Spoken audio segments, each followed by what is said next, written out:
3 ईमानदारी की और 1 बेईमानी की सरकार बनाई है। 3 बार ईमानदारी की बनाई, तब भी ये कोशिश नहीं की, और 1 बार वापस ले ली झटके से, तब भी कोशिश नहीं कर रहे। तब भी इस बात का डर नहीं लगा कि चली गई थी, बड़ी मुश्किल से आई है, कम से कम ये मौका तो न गंवाएं। इस पे भी उन्होंने कुछ नहीं करा। उनको लगता है बड़ी बड़ी बातें करते रहो। मैंने सुना है कि कुछ थोड़ा बहुत योगी का असर आ गया उनमें। एक बार कहीं भाषण दे रहे थे, मैंने जब उनका भाषण देखा, माफ कीजिएगा मैं बड़ी इज्जत करता हूं उनकी निजी पर्सनालिटी पे सवाल न लें, वो कह रहे थे मैं जमीन में गाड़ दूंगा, वो उस वक्त खुद ही हिल रहे थे। मैंने कहा ये किसी शब्द को बोलो, उसकी मर्यादा तो रखो यार। उस शब्द के माने भी इतने डरपोक लग रहे हैं यार, पता नहीं यार खुद जा रहे हो या गाड़ रहे हो, क्या कर रहे हो यार, हिले जा रहे हैं। वो मामा से कहिए कि मामा बहुत होते हैं 20 साल जीवन में, कुछ कौमें ऐसी हैं कि 24 घंटे में अपना एजेंडा पूरा कर लेती हैं।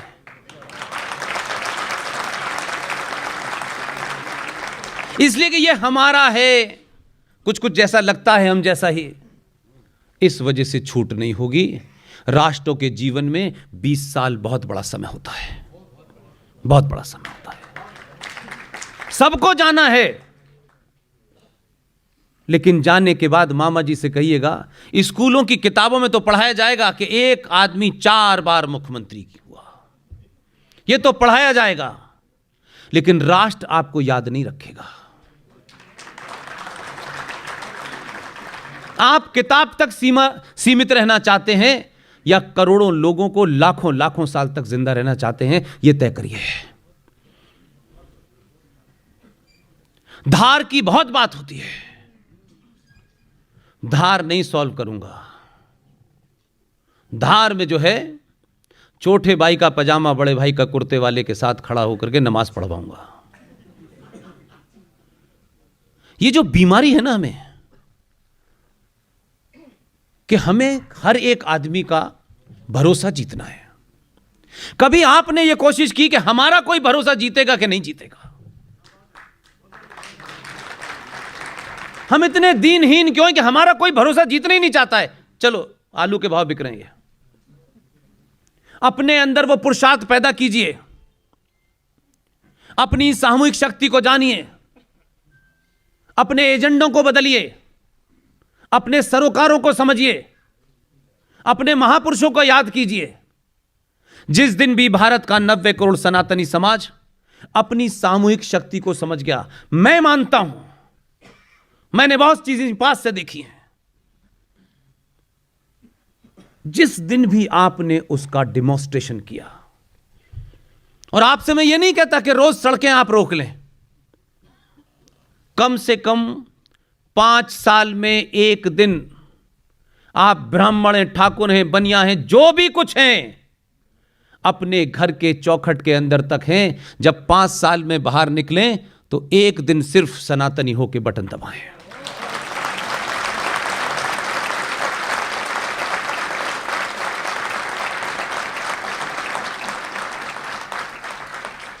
अपने निजी स्वार्थ महत्वाकांक्षाओं से ऊपर उठें और सोचें कि आप सरकार सड़क बनाने के लिए नहीं चुन रहे हैं। सड़कें बहुत बार बनेंगी, टूटेंगी, जब तक दुनिया में लोग रहेंगे ये होता रहेगा। बेरोजगारी भी आएगी, कीमतें बढ़ेंगी भी घटेंगी, ये परमानेंट चीजें नहीं हैं। इसलिए मैंने कहा देश भारत कई बार टूटा है, राष्ट्र नहीं टूटा। पाकिस्तान ऑक्युपाइड कश्मीर आप नहीं गए होंगे, मैं चला गया। मां शारदा जो पीठ है हमारी, कुछ लोग व्हाट्सएप देखते देखते, पुष्पेन पाकिस्तान ऑक्युपाइड कश्मीर कब लिया जाना है? मैंने कहा कल जाऊंगा बाजार से ले आता हूं। कुछ पता नहीं है, यह भी नहीं पता एग्जैक्ट कहां है, लेकिन लेने की इतनी जल्दी है पूछो मत। पाकिस्तान ऑक्युपाइड कश्मीर में मां शारदा का मंदिर है जो खंडित है। लेकिन आपकी ताकत देखिए,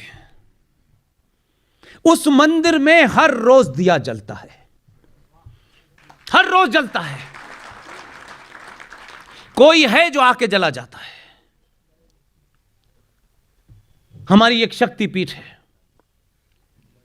हिंगला माता, वो पाकिस्तान के बलूचिस्तान के अंदर है। आप नहीं गए, मुझे ऊपर वाले ने 12 साल की नौकरी में ये सब दिखाया था। हिंगला माता की स्थिति बहुत अच्छी नहीं हो सकती,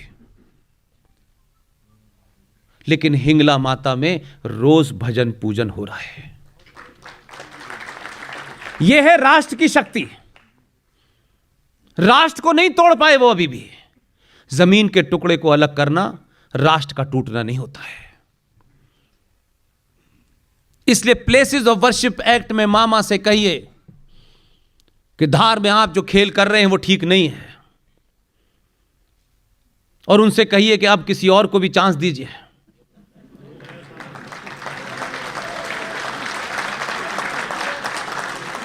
और साथ साथ उनसे यह भी कहिए कि यह भी चांस देने का तरीका आपका बड़ा गड़बड़ है, कि चांस देंगे तो कांग्रेस वाले को देंगे, अपने को नहीं देंगे। वो जाएगा तो इन्हें देगा, ये जाएगा तो उन्हें देगा। नहीं भाई साहब, ये नहीं हो सकता। अब भारत का समाज सनातनी इतना मूर्ख नहीं है कि आप दिन के उजाले में उन्हें मूर्ख बनाएं। आप उनसे कहिए, सरकार कितने दिन रहेगी नहीं रहेगी मैं नहीं जानता, इसकी कभी कोई गारंटी नहीं ले सकता। प्लेसेस ऑफ वर्शिप एक्ट 1991 को धारा 254 ब्रैकेट में 2 के तहत अपनी विधानसभा में सर्वसम्मति से एक प्रस्ताव पारित करें, क्योंकि यह धारा उसकी छूट देती है। इस प्रस्ताव को अपनी विधानसभा में पारित कर दें। पारित करने के बाद दिल्ली भेज दें। दिल्ली में 2 लोग हैं, एक प्रधानमंत्री निवास में है और एक राष्ट्रपति निवास में है। दोनों एक साथ कानपुर में साइकिल पे संघ की शाखा अटेंड करने जाते थे। राष्ट्रपति जी जैसे ही उस पे साइन करेंगे, पूरा मध्य प्रदेश के किसी भी कोने पे प्लेसेस ऑफ वर्शिप एक्ट लागू नहीं होगा। 40,000 मंदिरों में से जितने मध्य प्रदेश की धरती पे होंगे, उस पे आप मंदिर को दोबारा से कब्जा करने के लिए स्वतः होंगे। और हर बार 6 दिसंबर आएगा, हर एक मंदिर को 6 दिसंबर जैसी घटना करेंगे तो भी आप बहुत बड़ा काम कर देंगे। उसके लिए आपको मोदी का इंतजार नहीं करना पड़ेगा, 70 साल तक किसी हिंदूवादी सरकार का इंतजार नहीं करना पड़ेगा। इस बार नहीं मैं थोड़े दिन और नहीं, बल्कि उनसे कहिए कि हम ही वापस ले लेंगे अगर आप ये नहीं करेंगे तो। डर के बिना वो मां जिस बच्चे को जन्म देती है, वो 5 साल का बच्चा भौं के बगैर दूध नहीं पीता है। मां को भी कहना पड़ता है उसे डरा करके काम कराना पड़ता है। अच्छे काम के लिए डराना अच्छी बात है, इसलिए डर ये अच्छा है, लगना चाहिए। इसलिए चौथी बार में उनको पता है कि थोड़े पैर हिल गए हैं, ज्यादा हिलाइए और कहिए ये कर दीजिए। आप कब तक रहेंगे हमें तो पता नहीं, लेकिन जाने से पहले ऐसा करके जाइए कि दुनिया आपको याद रखे। हम औरंगजेब से लेके शिवाजी सबको याद करते हैं अलग अलग कारणों से। क्या शिवाजी ने कैसा राज चलाया इसलिए याद करते हैं? अहिल्याबाई होलकर ने कितना अपना राज अच्छा चलाया? हम ये जानते हैं कि अहिल्याबाई होलकर ने राज भी चलाया और काशी में जाकर के मंदिरों को जीर्णोद्धार भी किया, इससे हम उन्हें जानते हैं। इसलिए महारानी अहिल्याबाई हमारे लिए आदर्श है। शिवाजी ने भी वहां के घाट बनवाए। 900 साल के बाद आपके जरा सा बदले हैं। अभी तो आपने बदलने की शुरुआत भी नहीं की है, सिर्फ यहां हल्का हल्का कुछ लगा है कि कुछ गड़बड़ थी, थोड़ा ठीक हुआ है। इतने से दुनिया परेशान है। इसलिए दुनिया को लगता है कि भारत अपनी खोई हुई शक्ति को अगर प्राप्त कर लेगा तो जो कुछ यहां से चोटे उठा के ले गए थे वो अब आपसे कह रहे हैं ऑर्गेनिक फूड खाइए। वो आपको ज्ञान दे रहे हैं, वो क्लाइमेट चेंज की बात आपको बता रहे हैं। हजारों करोड़ों साल पहले भारत के ऋषि मुनियों ने बता दिया था कि वनस्पति की रक्षा कैसे होती है, और वो ये जानते थे। जब नासा 1958 में आया तब से शायद हमारे यहां की जनरेशन को पता लगा कि सोलर एक्लिप्स क्या होता है और मून एक्लिप्स क्या होता है। हमारे ऋषि मुनियों को हजारों हजारों साल पहले पता था कि धरती की वनस्पति में एकमात्र एक पेड़ ऐसा है जो 24 घंटे ऑक्सीजन देता है, जिसे हम पीपल कहते हैं। वो नहीं कन्वे कर पाए, उस साइंस को नहीं बता पाए, क्योंकि बीच के कालखंड में ये बाबर, खिलजी, टीपू जैसे लोग आए जिनको एक किताब मिल गई थी 1400 साल पहले। उन्होंने कहा सारी किताबें जला दो, क्योंकि इसी के अंदर हकीम लुकमान का हर चीज का फार्मूला है। सब जला दी उन्होंने। उस जलने के कारण जो गैप हुआ, इसलिए आप आज उसको साइंस की तरह एक्सप्रेस नहीं कर पाते। और वो ये जानते थे क्योंकि हमारे यहां मौखिक संस्कृति थी। तो उन्होंने कहा पीपल की पूजा करनी चाहिए। पीपल की पूजा करने का कतई ही यह अर्थ नहीं है कि ऋषिकेश में जो घाट है गंगा का, पीपल का एक पेड़ है, मेरा ख्याल है कि आजादी से पहले का है। हमने उस पेड़ की जड़ में एक मंदिर बना दिया है चारों तरफ से, और उसकी जड़ में दिया जलाते हैं। वो जो इतना बड़ा तना था वो जल के इतना सा रह गया है। सब उसमें दिया जलाते हैं। उनको लगता है कि पीपल के पेड़ की पूजा के लिए बोला गया है।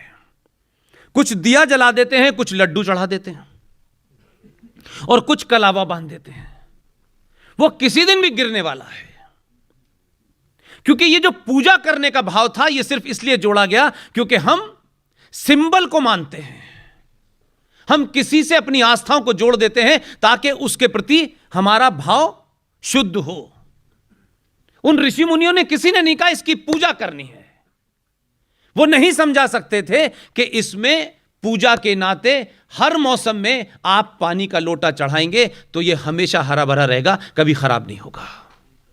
लेकिन लोटा चढ़ाने के साथ साथ हमने पीपल देवता से भी मांगना शुरू कर दिया, और इतने लड्डू खिलाए कि तना खोखला हो गया। हम उस भाव को नहीं समझ पा रहे, लिहाजा हम उस भाव के कारण आज ज्यादातर चीजों को सतही अंदाज में लेते हैं। वो जानते थे हजारों साल पहले, जो अंग्रेज और आपको ये वेस्टर्न लोग बताते हैं कि देखिए साहब हमने ये खोज किया। आपने खोज ही नहीं की यार, तुम कुछ जानते ही नहीं हो अभी। लेकिन क्योंकि वो कॉलोनियल राज रहा है हमारे ऊपर, इसलिए हर अंग्रेजी बोलने वाले को हम समझते हैं कितना अच्छा आदमी है। तो आप सूरज की पूजा नहीं करते कि सूरज की पूजा करनी चाहिए। कोई सूरज की पूजा नहीं होती हमारे यहां। सूरज जब निकलता है सुबह सुबह, तो रात भर जो वनस्पति कार्बन डाइऑक्साइड देती है, सूरज की किरण के साथ ही पूरी प्रचुर मात्रा में ऑक्सीजन निकलना शुरू होती है। पानी की धार जो आपकी आंखों के सामने से जाती है, उसमें से अल्ट्रावायलेट रेट आपके यहां लगती है और आपको पूरे दिन के लिए एनर्जी मिल जाती है। और आप हाथ जोड़ के सूरज के सामने खड़े होकर भजन कीर्तन कुछ भी करें, उसके पीछे सिर्फ इतना ही मकसद है कि आप सूरज को धन्यवाद देते हैं, थैंक यू वेरी मच, कि आपने मुझे एनर्जी दी। आपके हर सिंबल को जोड़ दिया है। गंगा, जमुना, हर नदी को मां से जोड़ दिया है। ये गंगा मां है, ये जमुना मां है, ये सरस्वती है, ये सारी जुड़ी हुई हैं। मां का भाव क्यों गंगा के साथ जोड़ा गया, उस नदी के साथ क्यों जोड़ा गया? अंग्रेज कहते हैं थेम्स रिवर, उनका तो मामला समझ में आता है, लेकिन हमने उसको मां के साथ इसलिए जोड़ा कि जो मां हमको अपने पेट में रखती है, जो हमें जन्म देती है, दुनिया में उससे प्योर कोई चीज हो ही नहीं सकती, उससे ज्यादा पवित्र कोई हो नहीं सकती। इसलिए उस गंगा के साथ मां का नाम जोड़ा गया ताकि आप उस गंगा के पानी को भी उतना ही पवित्र रखें। वो भाव आपका उसके साथ होना चाहिए। हम 5 तत्वों की बात करते हैं, 5 तत्व वही हैं जिससे मैं और आप बने हैं, ये बात अलग हो। कि जिन्हें ठीक ठाक बना के भेजा था, उन्होंने लगा कि कुछ तत्व की कमी रह गई है, उन्होंने यह काट छांट शुरू कर दी। ये उनकी समस्या है। हमारा प्रकृति पे भी पूरा भरोसा है, भगवान पे भी पूरा भरोसा है। हमने कहा जैसा बनाए वैसे ही आएंगे। हमने कोई छेड़छाड़ नहीं की, किसी किस्म की नहीं की। उन्होंने कहा नहीं, हम हर चीज की बराबरी करेंगे तुम्हारी।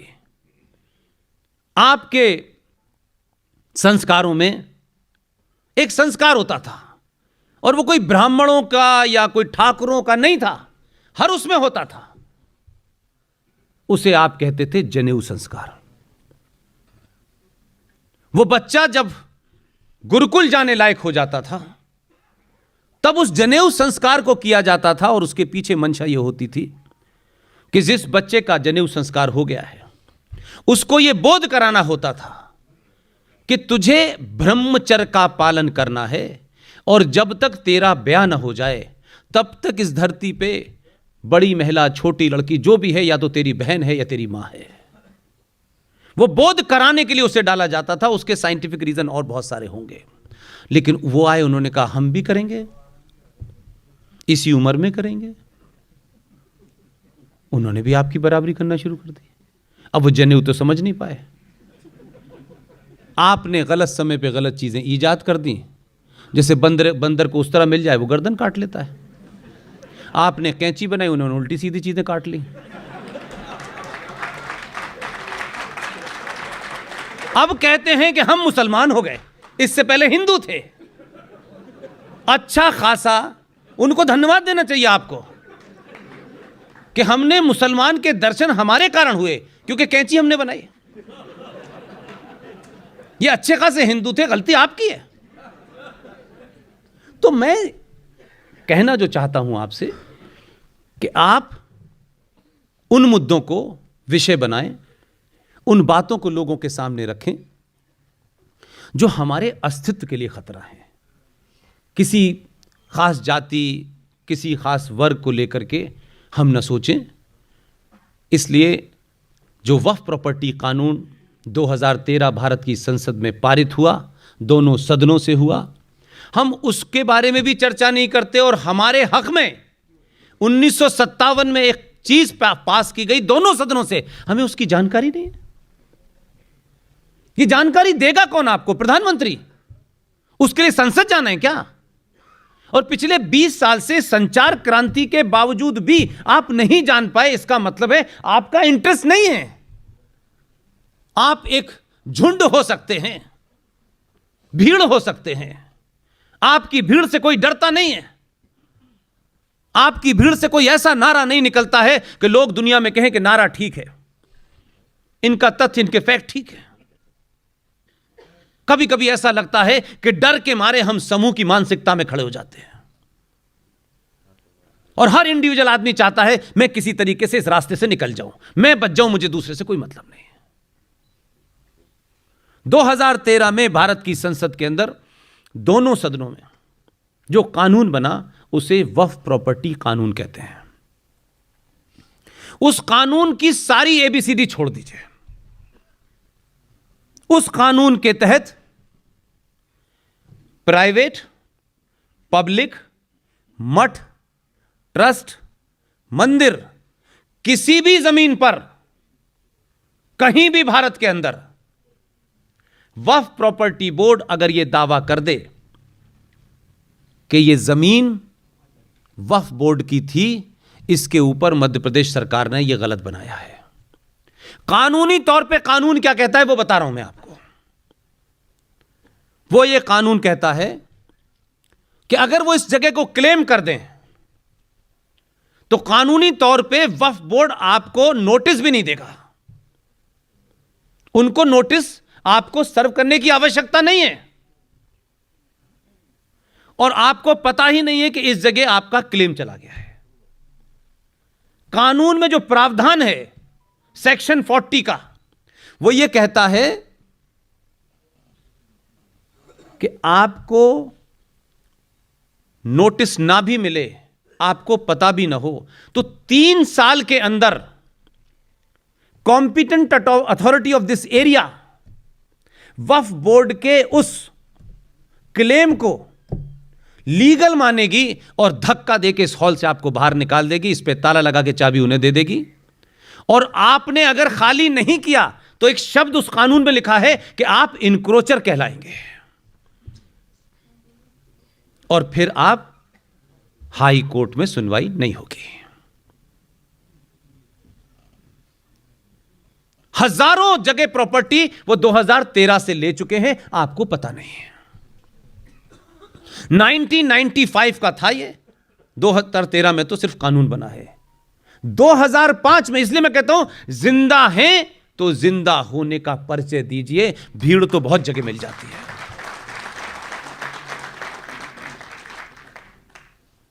भारत माता की कहने से जिंदा होने का सबूत नहीं मिलता है, कहीं नहीं मिलता है।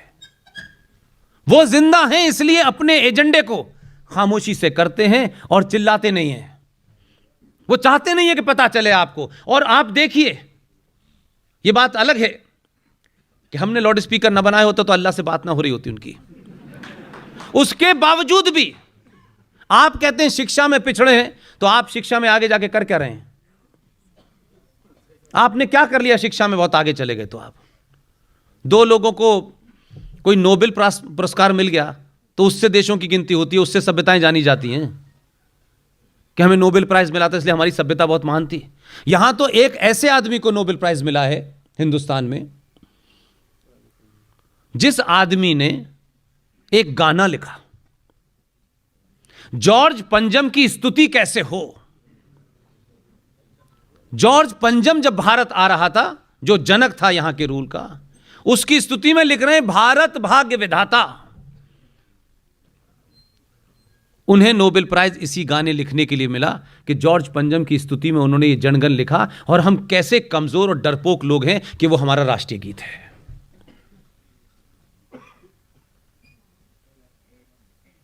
लिहाजा उसके तहत बिना किसी को शोर किए हुए आप में से 99% हिंदू सुनी सुनाई बातों की वजह से आज भी यह मानता है कि ताजमहल प्यार की निशानी है। क्योंकि हमारे लोगों ने, मैं वही बात कह रहा हूं, हमारे जो आध्यात्मिक लोग थे, जो राम कथा बताते हैं चिल्ला चिल्ला के, मैंने सुना है कई करोड़ रुपया लेते हैं। राम कथा में अली भी आ जाता है और मौला भी आ जाता है, वहां भी घालमेल। हम तो उन्हीं से परेशान थे, ईश्वर अल्लाह से। ये भी लग गए इसी रास्ते पे। आप भगवान राम की कथा कहने गए हैं या ड्रामा करने गए हैं? हमने उसमें भी खेल किया अपने स्वार्थों के लिए। हमें दिखना है अच्छा कि कहीं हमारी अबू धाबी के अंदर भी कोई कथा हो जाए, इसी में खुश है। इसलिए आज भी ताजमहल में 90% आप जाते हैं। और दूसरा मेरा अफसोस है, अच्छी खासी बड़े संकटों के बाद, बड़ी मेहनत के बाद माता पिता कोई अच्छी लड़की ढूंढ के आपकी शादी करते हैं। आपको ऐसा लगता है कि जब तक पत्नी को ताजमहल नहीं दिखाऊंगा मोहब्बत पूरी नहीं हो पाएगी। ताजमहल एक लीगली ऑफिशियली स्ट्रक्चर वाइज एक कब्र है, उसको सजा दिया गया है। और वो लड़का देखिए बेचारा, वो वहां एक वो लगी हुई है बेंच,